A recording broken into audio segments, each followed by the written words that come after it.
Sometimes love is not enough. Sometimes the person who once held your heart breaks it. This is not a story about anger. It's not about blame. It's about what happens after. When the life you built falls apart and you're left asking yourself, who am I now? This is the story of Daniel and Lily, and how one man lost everything he thought was forever, only to find something even deeper. Daniel met Lily 6 years ago at a friend's dinner party. She was full of energy. She laughed loudly without caring who was listening. Her eyes sparkled when she spoke, and to Daniel she felt like sunshine in a world that often felt gray. From the first conversation everything flowed. No awkward pauses, no guessing games. They talked until the restaurant closed, and from that night they were almost never apart. Daniel fell fast and hard. Within a year they were married. They bought a small house, planted flowers in the front yard, and dreamed of building a future together. Every morning they had coffee and shared ideas about travel, work, children. It felt like the beginning of a perfect life. But sometimes perfection is only the first chapter. Slowly things began to shift. At first it was small. Lily started working late. She came home tired, her smiles fading, her eyes always on her phone. She said it was stress. He believed her. He had no reason not to, but over time the distance grew. She canceled weekend plans. She stopped laughing at his jokes. She went to bed early and woke up without a word. Daniel didn't understand. So one night he asked her, "Is everything okay, Lily? You feel far away." She looked at him without emotion and said, "Everything's fine, you're just imagining things." But he wasn't. He knew something was changing. He just didn't know what. Daniel tried harder. He planned little surprises, weekend getaways, flowers, notes on her pillow, but nothing worked. It felt like he was shouting across a canyon. And Lily was already gone. Then came the lies, little ones at first. She said she was out with friends, but her friends hadn't seen her. She said she was working late, but when he passed her office it was closed. He didn't want to believe it. He wanted to trust her, but the truth kept whispering louder. One night after Lily left to buy groceries, she forgot her phone on the kitchen counter. It buzzed. Daniel didn't want to look, but he did. And that moment changed everything. The messages were not from a coworker, not from a friend. They were from someone named Jason. The texts were intimate, romantic, secret. His hands shook. His heart dropped. He didn't say anything that night. How do you confront the person you trusted most when they've already walked away in their heart? Days passed. Daniel watched her closely. She smiled when Jason's name popped up. She left the room to take calls. She lied again and again with ease. So finally he asked her, "Who is Jason?" She froze, the color drained from her face. And for the first time she didn't lie. "I'm sorry," she whispered. "I didn't mean for it to go this far." But it had. Daniel stood in the kitchen, surrounded by memories, the coffee cups they once shared, the pictures on the fridge. And he felt nothing but pain. He didn't scream. He didn't cry. He just felt empty. She tried to explain. She said she felt trapped. She didn't know how to tell him she was unhappy, but the damage was done. Some words once spoken can't be taken back. They tried counseling, but Lily was already gone, emotionally, mentally. Daniel was trying to save a home that no longer had a roof, so they divorced. And just like that, the dream ended. Daniel moved out. He found a small apartment across town. It had no garden, No shared coffee cups, but it had silence. And in that silence came questions. What went wrong? Why didn't I see it? Was I not enough? He barely slept. He stayed late at work to avoid going home. He stared at the ceiling each night, replaying everything. Love letters, vacations, the first "I love you." All of it now broken glass inside his chest. Then one day he saw her, in the grocery store, near the apples. Lily turned the corner holding a basket and froze. They spoke like old friends, not like two people who once promised forever. "How have you been?" she asked. Daniel shrugged, taking it one day at a time. And that was the truth. As he walked away, his heart felt heavy, not because he still loved her, but because part of him still cared.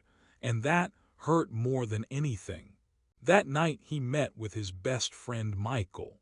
Over 2 beers and hours of silence, Michael finally said, "Dan, stop punishing yourself. You didn't make her cheat. You didn't make her lie. You tried. She chose her path. That's not on you." Daniel wanted to argue, but he couldn't, because maybe, just maybe, Michael was right. Daniel didn't heal overnight. There were no big turning points, no perfect mornings, just small, painful steps. He started therapy. At first, he didn't know what to say. He sat in silence while the clock ticked. But week after week, the words came. Broken words, unfinished sentences, truths he had been too afraid to say out loud. And one of those truths was this: I didn't fail. The marriage ended, but that doesn't mean I am less. He began to forgive himself, not for loving Lily, but for blaming himself when she walked away. Some things break. Not because they were weak, but because they weren't meant to last. He reconnected with old friends, people he had pushed away when his life revolved around the marriage. They welcomed him back with warmth and no judgment. They didn't ask about Lily. They just asked, "How are you really?" And for the first time in months, Daniel said, "I'm not okay, but I'm trying." He started doing things he had once loved. He picked up his camera again, the one collecting dust in a closet for years. He walked through parks, alleys, and city corners, capturing light, texture, and moments.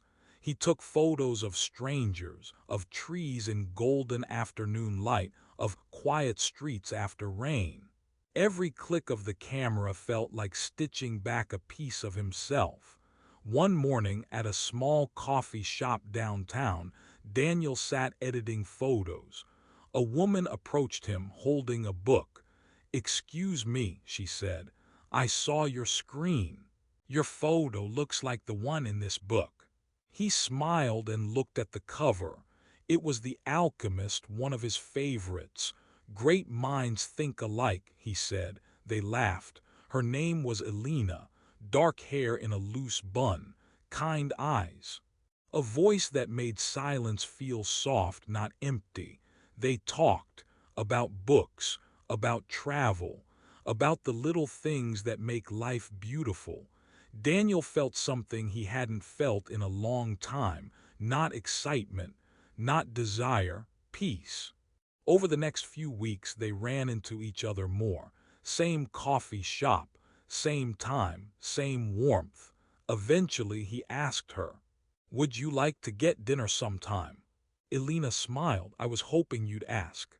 The dinner wasn't fancy. No big moment, no magic words, just two people sitting across from each other, listening, laughing, letting their guards down. Daniel didn't tell her everything that night, but he told her the truth. "I'm still healing. I'm not ready for something fast." Elena nodded. "That's okay, I'm not going anywhere." And she didn't. They saw each other slowly, patiently. No pressure, no rush. For the first time, Daniel wasn't trying to prove anything. He wasn't trying to be perfect. He was just real. One evening they walked by the river. He told her everything about Lily, about the affair, about the divorce, about the nights he cried and didn't know who he was anymore. When he finished, he looked away, afraid of her reaction. But Alina gently touched his hand and said, "You've been through a lot, but that doesn't make you broken. It makes you human." Her words stayed with him, not because they were sweet, but because they were true. He realized something that night. He had spent so long seeing himself as a man who had failed, but now he saw a man who survived. Life with Elena was quiet, steady, like gentle waves on a calm shore. There were no grand promises, no forever whispered too soon. Just mornings with tea, walks in the park, conversations under fading sunsets. For the first time, Daniel felt like he didn't have to perform. He could be himself, flawed, honest, growing. And Alina didn't just accept him. She saw him, every scar, every step, every fear. Still, trust was not easy. There were nights when Daniel would wake up from dreams of the past, memories of betrayal, of cold silences, of doors closing. He'd lie in the dark, afraid the new love he was building might disappear too. Alina would turn to him, still half asleep, and say gently, "It's okay, I'm here." And somehow that was enough. Then one day the past arrived in the form of a text. It was from Lily, simple, unexpected, just a few words. "Hi, Daniel. I know it's been a long time. Can we talk?" He stared at the screen for a long time. His hands didn't move. His heart didn't know what to feel. Why now? Why reach out after all this time? That evening he showed Alina the message. She read it calmly, then looked up and said, "What do you want to do?" Daniel sighed. "I don't know. Part of me wants to ignore it, but part of me wants to hear what she has to say." Alina nodded. "Whatever you decide, I support you." No jealousy, no fear, just trust. That trust gave Daniel the strength to reply. They met at a quiet cafe, the same cafe where they had once spent early mornings planning their future. Now they were strangers again. Lily looked older, not in a bad way, just more tired, more serious. Her eyes held a kind of sadness Daniel couldn't explain.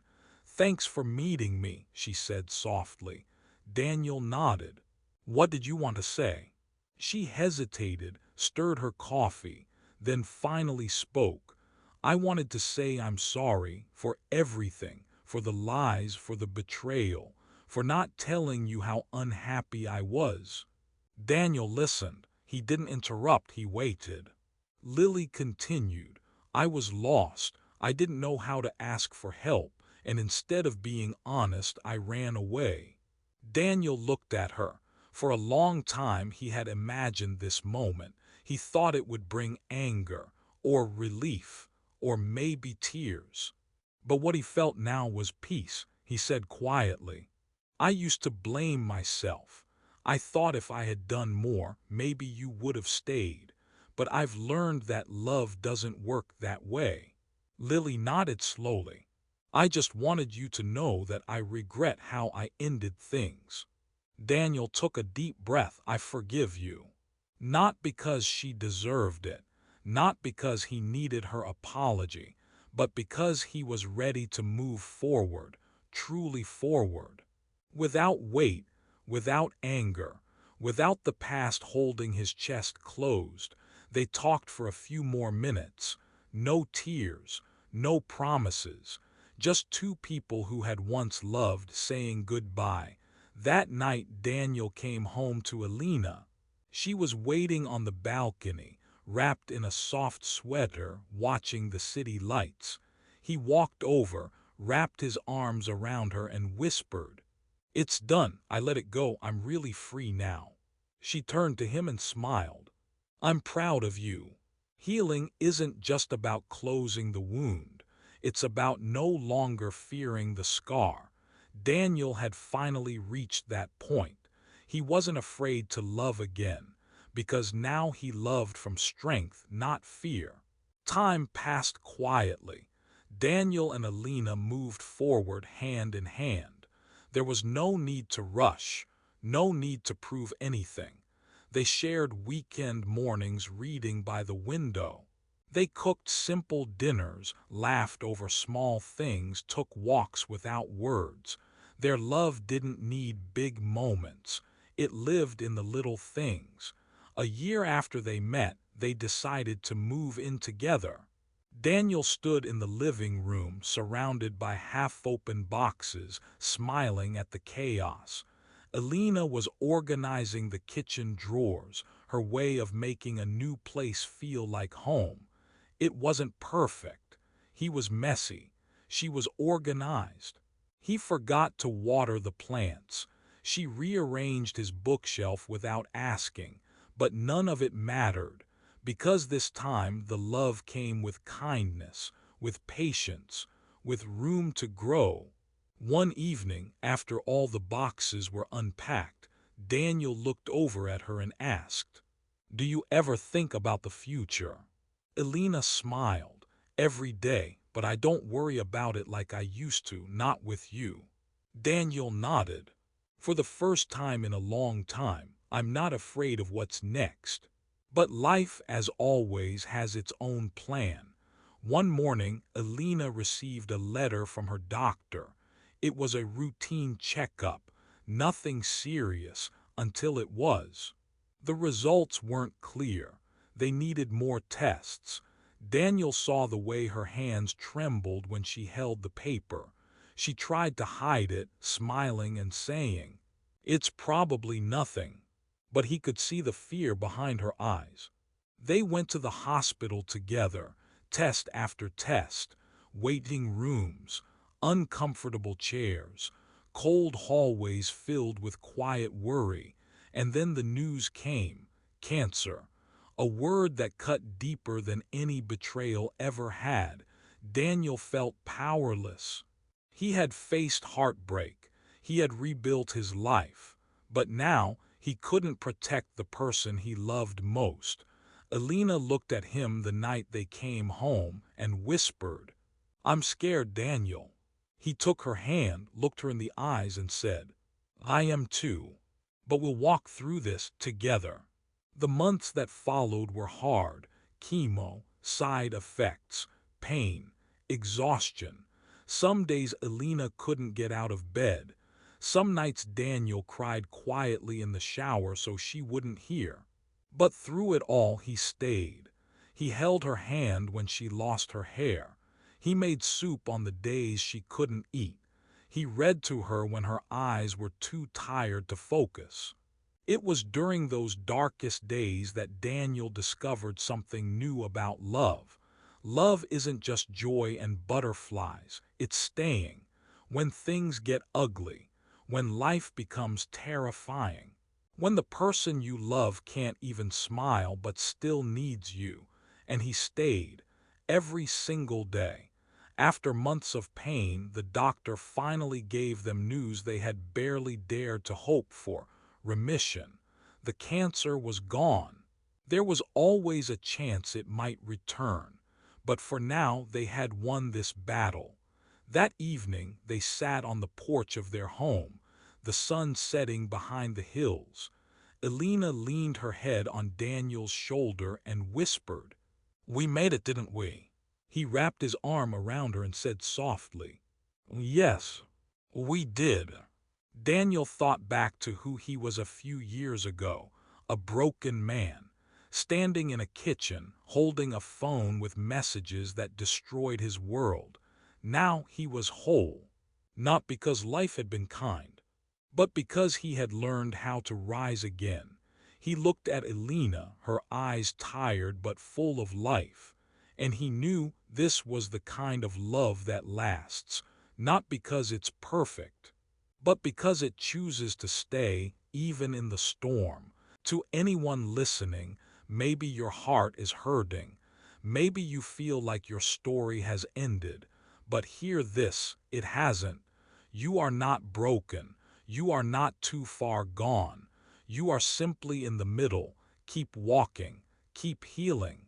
And one day, you'll sit beside someone who sees every scar and still calls you beautiful, because after the fall, there is always a sun.